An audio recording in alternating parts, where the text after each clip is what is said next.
Capítulo 2. Rei de Copas investido. O vento soprava com força pelo túnel de Cottage Street, golpeando as bochechas de Charlie, jogando o cabelo de encontro ao rosto. Seu Corolla ainda estava estacionado no Rapture. Independentemente de quantas vezes havia girado a chave ou batido no painel, os cabos de bateria não conseguiam ressuscitar o carro e os guinchos eram caros. Ela havia pensado em ligar para Vince, ou até mesmo chamar um táxi, mas em vez disso, pegará a vodka do porta-malas e tomará alguns goles, de maneira mal-humorada, direto da garrafa, parada ali sentindo pena de si mesma, olhando para o céu. As últimas folhas tinham ficado marrons, apenas algumas ainda estavam penduradas nos galhos, pendendo como morcegos adormecidos. Um carro desacelerará no sinal de pare e o motorista fizer uma proposta vulgar antes de pisar no acelerador. Ela lhe mostrará o dedo do meio, embora fosse improvável que ele tivesse notado. Não era nada que Charlie não tivesse ouvido antes de qualquer maneira. Ela se virá refletida nas janelas do carro. Cabelos escuros, olhos escuros e muito do restante. Peito, bunda e barriga e coxa. Muitas vezes as pessoas agiam como se as curvas fossem um convite gravado no corpo. Pareciam esquecer que todo mundo nasce em um corpo que não pode simplesmente ser trocado como quem muda de roupa. São formas que não podem ser transformadas como se fossem sombras. Outra rajada de vento lança algumas folhas no ar, embora a maioria se aglomerasse nas margens da estrada.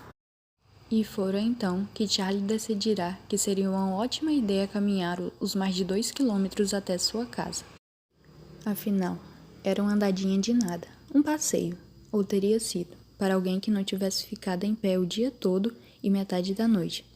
A expressão coragem de bêbado lhe ocorreu mais tarde. Ela passou por uma livraria apagada. Na vitrine havia um arranjo outonal de abóboras com dentes vampirescos de plástico enfiado nas bocas esculpidas, cheias de dentes. Estavam apoiadas ao lado de romances de terror e uma camada decorativa de milho doce. Seus corpos alaranjados começavam a murchar com a podridão. Não havia nada aberto na rua.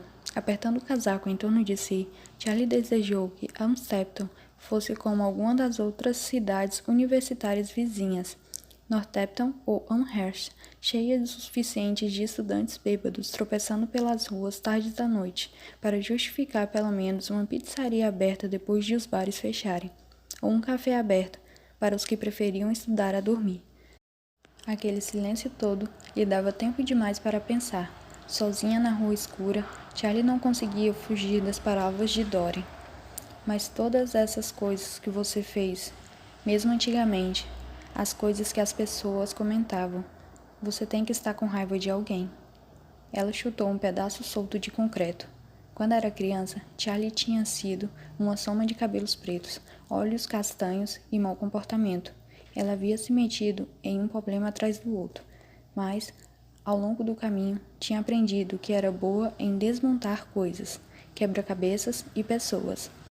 Ela gostava de resolvê-los, gostava de descobrir como chegar ao que estavam escondendo, como se tornar aquilo em que queriam acreditar. O que a fez considerar a situação de Adam outra vez. Não faria mal seguir com aquilo, distrair-se da noite. Charlie pegou o telefone e digitou. Tem um volume na coleção Mortimer dos livros raros na faculdade. Smith, que sei que contém alguma coisa importante. Posso te pagar, ou podemos negociar uma troca. Os sombristas estavam sempre em busca de livros antigos detalhando técnicas de manipulação de sombras. Eram conhecidos por matar uns aos outros por causa deles. Ela estava oferecendo um trabalho fácil para Adam. Tinha que ser, ao menos um pouco tentador. Por 10 anos, Charlie havia roubado coisas para um sombrista ou outro, livros, pergaminhos e, de vez em quando, coisas piores. Por 10 anos, havia mantido sua identidade em segredo, havia sido discreta. Às vezes, trabalhando em restaurantes e bares para manter o disfarce, e usando Baltazar como seu intermediário. Pouco mais de um ano antes, Charlie tinha dado entrada em uma casa, convencido Posey a se candidatar a faculdades, e então ela acabará com tudo. Parecia que havia uma fornalha dentro de Charlie, sempre queimando. Um ano antes, ela virá que podia reduzir tudo a cinzas com facilidade. Adam não estava respondendo. Talvez estivesse dormindo ou chapado. ou só não tivesse interessado. Ela jogou o celular de volta na bolsa. Pela visão periférica, Charlie achou que tinha visto alguma coisa passando no espaço entre um prédio e outro. Aquilo tirou sua mente do passado, mas não de um jeito bom.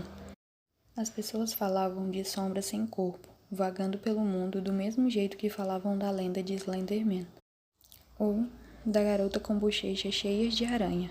Mas Charlie sabia que pragas não eram apenas uma história, eram o que sobrava quando um sombrista morria e a sombra não. Bastante real e muito perigosa. Era possível usar Onix contra elas, e fogo, mas só aquilo, a menos que você próprio fosse um sombrista. O telefone verdadeiro de Charlie apitou, forçando seus pensamentos de volta ao presente, no susto. Era uma mensagem de Vince. Tudo bem? Já estou chegando, respondeu ela. Ela deveria ter ligado para ele quando estava no Rapture. Vince teria ido buscá-la e provavelmente teria levado aquilo numa boa, mas ela não gostava da ideia de depender dele. Só dificultaria mais as coisas quando ele fosse embora. Um barulho surgiu na rua, na altura onde o lago Nashawanuka encontrava o lago Hubert Twente. Em frente aos prédios abandonados da fábrica, havia alguém ali. Ela andou mais rápido, enfiando a mão no bolso para pegar o cabo de uma faca tática dobrável, presa à chave.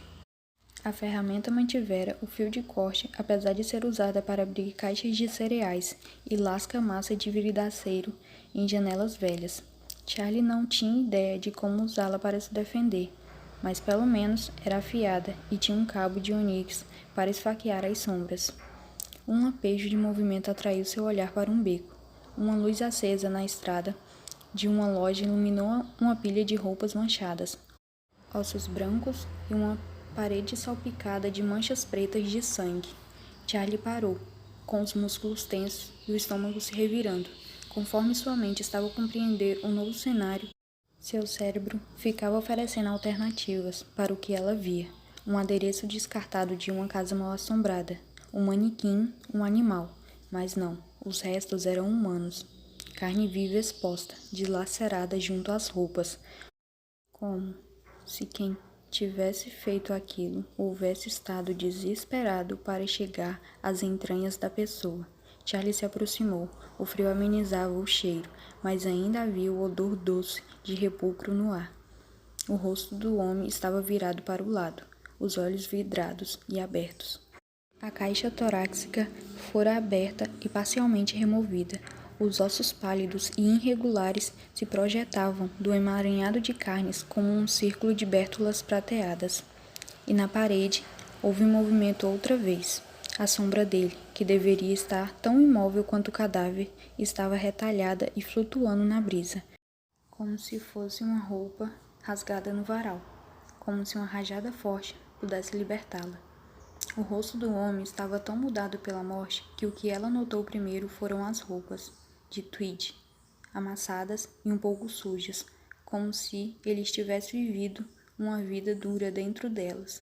Era o homem que Baltazar havia expulsado do salão do Rapture, o cara que havia proposto vender algo de Salt de volta para ele. 2 horas antes, ela tinha colocado um Fur Rose na frente dele, mas agora houve um som na extremidade oposta do beco e Charlie levantou a cabeça, prendendo a respiração com força. Um homem de chapéu e um longo casaco escuro, com olhos pretos como buracos de bala, estava olhando para ela. Havia algo errado com as mãos dele. Realmente errado. Eram inteiramente feitas de sombra, até mesmo das protuberâncias desfiguradas dos pulsos. Ele começou a andar em direção a Charlie, seus passos firmes e fortes no asfalto. Metade de seus instintos lhe diziam para correr. A outra metade queria que ela congelasse no lugar, porque correr atiçaria o desejo do predador de persegui-la. Ela lutaria mesmo? A faca em sua mão parecia ridiculamente pequena, não muito melhor do que uma tesourinha de unha. Sirenes soaram ao longe. Ao ouvir o som, o homem parou. Eles observaram um ao outro, o cadáver entre os dois. Então ele deu um passo para trás, virando a esquina e saindo do seu campo de visão. Charlie se sentiu atordoada com o choque e, de repente, muito sóbria. Forçando-se a se mexer, ela tropeçou para fora do beco e caminhou depressa em direção à Union. Se estivesse perto do corpo quando a polícia chegasse, eles fariam muitas perguntas e provavelmente não acreditariam na história de um cara com as mãos de sombra. Em particular, vindo de Charlie, que tinha sido apreendida 2 vezes antes dos 18 anos por fraude. Suas pernas a estavam levando adiante, mas a mente seguia dando voltas. Desde o massacre de Boxford, 20 anos antes, quando o mundo havia tomado conhecimento dos sombristas, a parte oeste de Massachusetts tinha ficado cheia deles. Era o Vale do Silício e da Magia das Sombras. Desde Springfield, com suas fábricas de armas fechadas e mansões abandonadas, as universidades e faculdades, passando pelas fazendas características das cidades montanhosas, com rios poluídos e a beleza pantanosa do reservatório de Quamby. O vale se tornará atrativo por ser mais ou menos barato e mais ou menos perto, tanto de Nova York quanto de Boston. Além do mais, já tinha uma alta tolerância para gente esquisita. Havia cabras disponíveis para cortar a grama. Um clube de tiro que organizava uma feira anual renascentista. Você podia comprar uma armação de câmara do século XVIII e uma cerâmica em forma de vagina, e conseguir a heroína de um cara em um ponto de ônibus, tudo em uma caminhada de 15 minutos. Nos dias atuais, era possível ainda entrar em um salão de sombras e arrumar um alteracionista para remover seu desejo por qualquer um dos vícios mencionados acima. Ou acrescentar um novo. Curtir a euforia era um hábito bem popular. Quanto mais sombristas havia, mais as cidades mudavam. E não havia ônix no mundo que detivesse aquilo. E, no entanto, apesar disso tudo, aquele assassinato parecia excepcionalmente horrível. Quem ou o que tivesse feito aquilo precisaria de uma força absurda para abrir um corpo como uma noz. Charlie enfiou as mãos trêmulas nos bolsos. O caminho familiar havia se tornado estranho para ela, cheio de sombras irregulares que se moviam com cada rajada de vento. Seu nariz parecia sentir o cheiro de carne estragada. Seguiu tensa por mais 2 quarteirões e então estava chegando à entrada de casa, com as mãos ainda trêmulas. O sino sobre a porta soou quando ela entrou na cozinha amarela e feia da casa alugada. Uma frigideira e 2 pratos sujos estavam na pia. Havia um prato cobrindo outro perto do micro-ondas. A gata delas, Lucipur, farejava o prato com esperança. Indo em direção à sala, ela encontrou Vince dormindo na frente da televisão com o volume baixo, seu corpo grande esparramado no sofá de segunda mão, com um livro sobre a barriga. Ao olhar para ele, ela sentiu uma pontinha de saudade, uma sensação desconfortável de sentir falta de alguém que ainda não tinha ido embora. Seu olhar seguiu para onde a sombra dele deveria estar, mas não havia nada. Quando Charlie o conhecerá, seu olhar notará alguma coisa estranha, como se ele estivesse sempre um pouco fora de foco, com as extremidades meio borradas. Talvez ela houvesse estado distraída por estar bêbada, ou por ele ter um rosto bem definido e ser atraente de uma maneira que homens com quem ela ficava nunca eram. Fora apenas quando o virá na manhã seguinte, com a silhueta encostada na porta, com a luz parecendo fluir através dele, que perceberá que Vince não tinha sombra. Posey havia notado de imediato. Naquele momento, a irmã de Charlie estava sentada num tapete gasto, cinza e felpudo, estreitando os olhos para uma imagem granulada em movimento em seu laptop, com uma pilha de cartões em sua frente. Ela usava o mesmo pijama que vestia quando Charlie saíra de casa. Os punhos do tecido, surrados e sujos, sem sutiã, com cabelo castanho claro, torcido em um coque bagunçado no topo da cabeça. Seu único adorno era um anel de septum de onix e ouro, que ela nunca tirava. Posey fazia todas as suas videochamadas com a câmera desligada, pelo menos em parte, para não precisar se arrumar. Ela soava bastante profissional. Sua voz, reconfortante conforme continuava a leitura do tarô, mal parecia notar Charlie. 9 de paus invertido. Você está exausta. Quer dar muito de si, mas nos últimos tempos sente que não tem mais nada para dar. A pessoa do outro lado deveria ter começado a desabafar, porque Posey fez uma pausa e apenas escutou. Quando eram crianças, a mãe delas as haviam arrastado para muitos médiuns. Charlie se lembrava de olhar para o travesseiro de veludo empoeirado e cortina de contas na sala, de frente para uma casa de beira de estrada, com a cabeça de bolsa em seu colo, ouvindo as mentiras sobre o futuro que eram contadas para a mãe. Mas, mesmo que fosse uma farsa, a mãe precisará de alguém com quem conversar, e não era como se fosse se abrir para mais ninguém. Videntes eram terapeutas para pessoas que não conseguiam admitir que precisavam de terapia. Eram mágicos para pessoas desesperadas por mais um pouco de magia, na época em que a magia ainda não era real. E, embora Charlie não acreditasse que Posey tivesse poderes, ela acreditava que a irmã tratava os problemas dos clientes como importantes. Era alguém que queria ajudar. Aquilo parecia valer uma doação de $50 e uma assinatura para seu Patreon. Charlie voltou para a cozinha e tirou a cobertura de cima do prato. Vince tinha feito tacos de ovo, com abacate fatiado e porções de molhos de tabasco e sriracha. Pelos pratos na pia, parecia que tinha feito algum até mesmo para Posey. Charlie comeu o dela na mesa dobrável enferrujada na cozinha, enquanto ouvia a irmã falando. Rei de copas, também vestido. Você é uma mulher inteligente, mas às vezes toma decisões que sabe que não são as melhores. Um arrepio da adrenalina de mais cedo a fez largar o garfo por um momento e respirar fundo algumas vezes. Ela tentou se concentrar na voz da irmã, na familiaridade da história que Posey estava contando. A maioria das pessoas que pedia leitura tinham problemas amorosos. Talvez quisesse saber se tinha alguma chance com alguém específico. Ou talvez estivessem solitárias e quisessem que alguém lhes dissesse que não era culpa delas não terem encontrado a pessoa certa. Mas com frequência era porque estavam em um relacionamento que andava mal, e parte das pessoas queriam saber se valia a pena todo o sofrimento, enquanto outra parte queria permissão para cair fora. Grande parte das visitas da mãe delas a médiums tinha sido sobre relacionamentos. As mulheres Hall se apaixonavam como se estivessem caindo de um penhasco. Eram terríveis para escolher homens, como se fosse algum tipo de maldição ancestral que havia começado com o casamento da avó.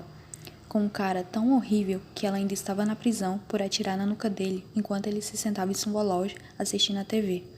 Havia se estendido para a mãe delas, orientando Charlie e Posey a se sentarem quietas no banco de trás de um Kia enquanto dava voltas, tentando pegar o pai delas atraindo.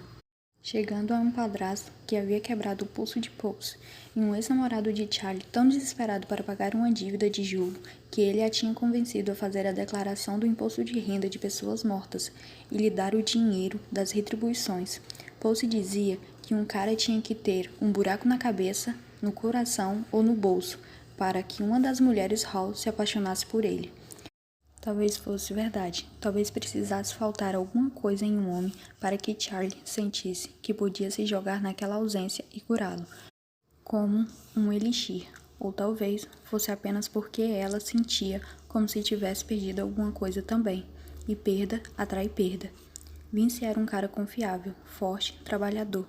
A maneira hesitante como contava histórias sobre sua família deixava nítido que ele não se sentia à vontade para compartilhar muito sobre o passado, mas ela estivera avaliando alvos por tempo suficiente para fazer algumas boas suposições. Os calos em suas mãos eram novos, os dentes dele eram retos de um jeito que demonstrava o uso de aparelho. Ele sabia o tipo de coisa que se aprendia na faculdade, mas não tinha nenhuma dívida. Sua família tinha dinheiro. Charlie se perguntava se eles tinham virado as costas para ele depois de Vince perder a sombra. Ela tentará questionar, mas as respostas foram evasivas, e ela não havia se esforçado muito, porque não tinha certeza se queria ouvir sobre aquela vida melhor e o tanto que ele se afastará dela. Afinal, Vince estava disposto a fazer vista grossa quando a verdadeira Charlie Hall emergia, aquela atraída para problemas, propensa a crises sombrias em que mal saía da cama, aquela que tinha passado anos tentando apagar os seus pensamentos destrutivos com muito álcool, muitos homens e uma série de roubos. As pessoas diziam que alguém sem sombra não vivia emoções de forma tão completa e profunda quanto outras pessoas. Talvez fosse aquela a razão de o que ela era e o que tinha feito não incomodarem Vince. Em casa com ele, Charlie tentava fingir e encarar o fingimento. Uma mulher cujo passado como golpista tinha acabado havia muito tempo. Alguém que não estava lutando contra a vontade de ir pelo mau caminho de novo.